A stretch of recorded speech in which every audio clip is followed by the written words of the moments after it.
All right, I'm the flat rate master. And well, who makes more money, a flat rate tech or an hourly tech? All right, so this video got brought up by a comment on a video I did a while ago.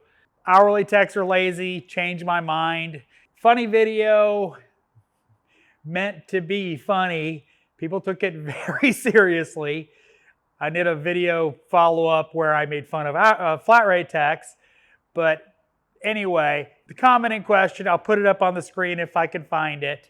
But anyway, one, he's claiming that he makes more than the master tech at his shop. One, how do you know? Because unless he's told you, no one in the business is allowed to tell you that. It's kind of an invasion of privacy. So, just saying.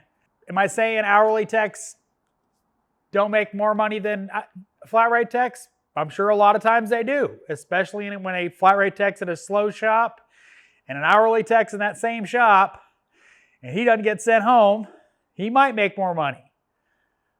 But, on a big but, is in general, flat rate techs who are efficient, working at good shops, are going to make more money. Simple way of the world.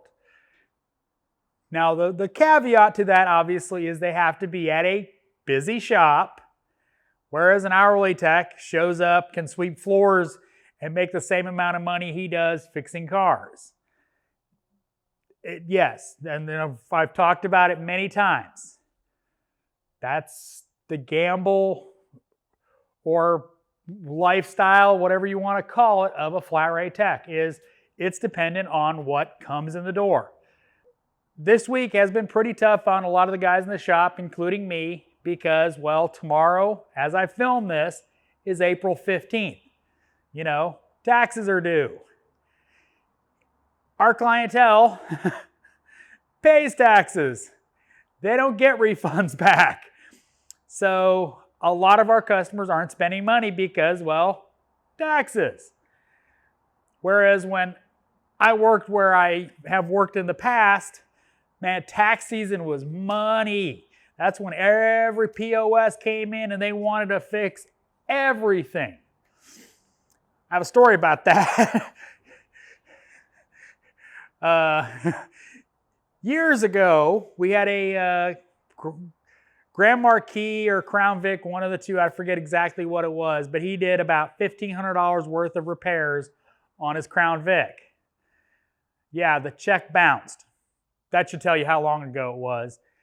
Found out he didn't get his tax return because he owed child support. That was a court case. But anyway, different situations. But that's the fact of life for, flat rate techs, is it's dependent on how busy your shop is and what sells. Let's do some generalities in pay scale on hourly versus flat rate techs. Let's say fictional shop, you've got 2 techs, equal skill level. Let's just say one's flat rate, one's hourly for whatever reason. Chances are, in this fictional shop, the guy that's on flat rate can command a higher per hour fee because, well, he only makes on what he produces. Whereas the shop has to take the risk that the hourly guy is going to produce what he's going to produce. And he's not incentivized to, well, produce because he's hourly. Not saying that that hourly tech couldn't or wouldn't outproduce the flat rate tech. I'm saying generalities, the way a businessman looks at it, or woman looks at it, is that hourly tech is a constant cost. He has that cost no matter what the shop produces. Whereas the flat rate guy is based on his productivity. That's one of the reasons why flat rate is still so prevalent in this industry, is because, well, that's one of the advantages for a, well, shop owner. Regardless of what you think about that, that's the fact.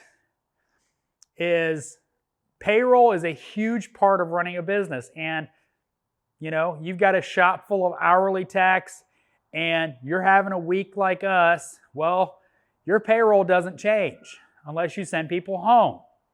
Whereas flat rate, based on what the shop produces, is based on what the shop produces. Like it or not, that's how it works. Now, a lot of people talk about hourly plus some sort of incentivized bonus program, and that's fine and good. You know, like I said, I've said it many times, I'll say it again. How you get paid doesn't matter. You know, you can be paid, you know, based on pixies and fairy dust. It's what your paycheck says at the end of the week. That's what matters. It doesn't really matter your pay system other than what you get paid at the end of the week, what you take home, what you can spend. That's what matters. You know, I know some high-level techs that are paid hourly or salary, though I question salary because in a lot of states, salary is not legal for a technician. It's just not. But anyway, it is what it is.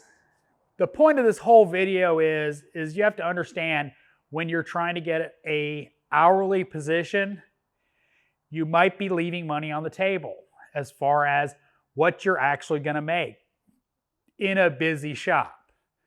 Obviously, if the shop's slow, man, take the hourly, man, straight up.